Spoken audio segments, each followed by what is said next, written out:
Matilda from the Horticultural Society, and I'm here in the flower district. And today we're going to show you how to make a bouquet. But before that, let's take a look around and see what flowers are offered here. Today, we will be making a bouquet using dried materials. The flower district is a perfect place to find beautiful dried flowers and grasses as seen here. A dried flower is a flower that has been preserved by being left to dry naturally. This process usually involves hanging fresh cut flowers upside down and leaving them to dry in a dark area with good air circulation. All the flowers you see here are real flowers that have been preserved to enjoy their beauty longer. Now that we found all our materials, let's go make a bouquet. Today I'm going to show you how to make your very own everlasting dried flower bouquet. By everlasting, I mean it is a flower bouquet that will not perish and will last you forever. To make this bouquet, you're going to need a couple of things. You're going to need a pair of clippers, some scissors, some ribbon, color of your choice, and some twine. So today we have a wide variety of dried florals and grasses that we're going to be using for our bouquet. Really, you can use any flowers or grasses that you come across either at a flower market or when you're walking down the street and you see some nice grasses and that you would like to dry. You can give those a clip and hang them upside down and dry them, and you can create beautiful arrangements with that. But today I'm going to show you which ones we're going to be. First one is a pampas. This pampas is going to be a nice background for our bouquet. We're also going to be using King Protea as our focal flower.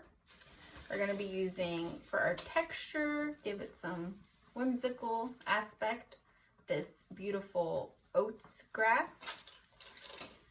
Then we're also going to add more filler. We're going to use this kind of mystery bush that I had foraged when I was in the woods.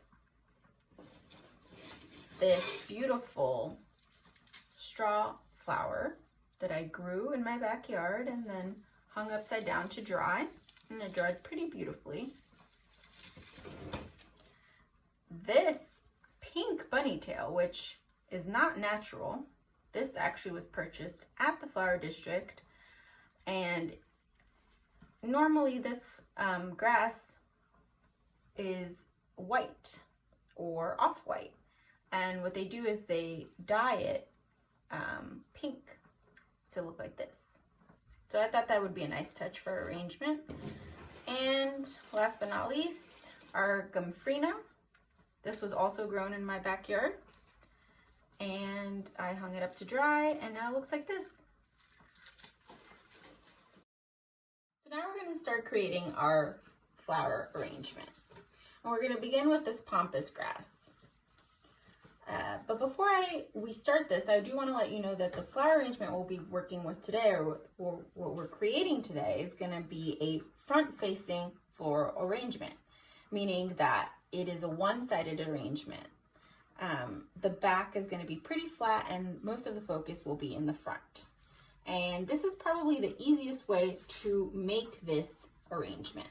So we're going to start off with our pampas grass here. And you basically want to make a nice backdrop. You never want the flowers or the grasses to be the same height. You want them to be at different levels. So I'm going to do it like that. Then I'm going to grab some of my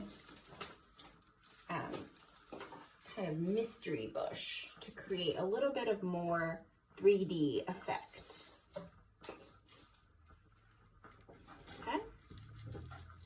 So far we have this. I might want to add one more pampas grass to the back to add a little bit more height or a little bit more width here. And then I'm going to add some beautiful straw flower.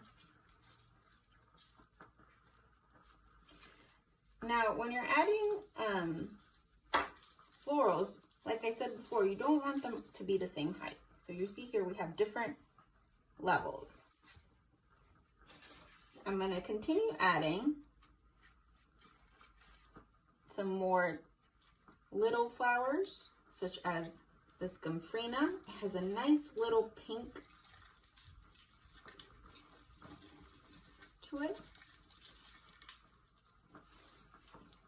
And again, you can just leave it on the table like this while holding it. You can also add some more textured stuff, like this pink bunny grass. I'm gonna kind of put a little bit here and there.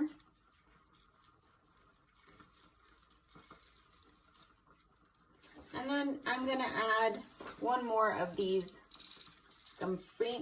these straw flowers. So now I have almost like a kind of a triangle going on here. Then I'm gonna add my focal flower, which is this protea, more to the front. I kind of want it to be the star, and it has to be low. You want heavier, bigger items at the bottom. Look at that really quick. Okay. And as you're doing this, you can lay it on the table and kind of adjust what you think looks best. So, and don't be afraid. You can take out things if you feel like, oh, you know what, this doesn't actually work for me. I want to take this out. Like this is creating too much here for me. I kind of don't want it anymore. That's okay. And then you want to continue building. So I feel like this is really nice. And you know what? I love over here how there's a concentration of pink. So I'm going to continue adding some pink to the back. So maybe some taller stems back here. So now you can see some of that pink is back here and it kind of continues. And we have 1, 2, 3 straw flowers. And now I think I want to add a little bit of this beautiful grass, this oats grass.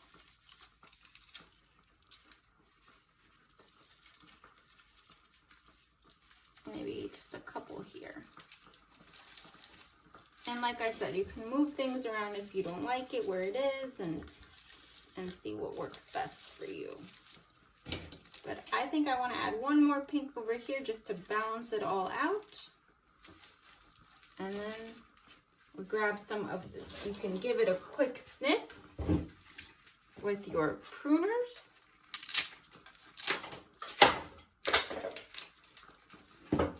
You want to grab some twine and long enough so that you can tie it around.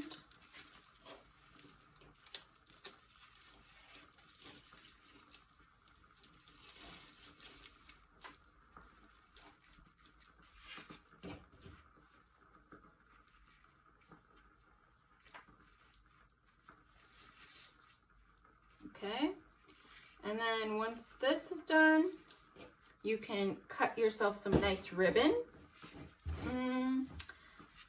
I think I'll like the pink one more, the light pink one. So you want to grab yourself a good amount of ribbon.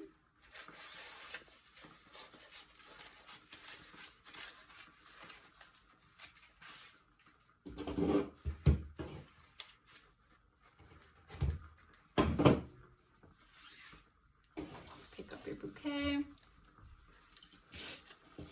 Lay it over. Give it a tie and create a nice big bow.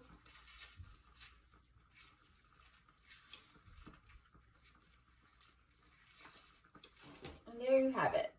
We made our everlasting dried floral bouquet. As you can see, most of the flowers are in the front and the back is flat. So this is a front-facing bouquet. You can add this in front of a wall would probably be best in your home. And there you go. Thanks for tuning along and making a dried floral bouquet with us. We hope you enjoyed it.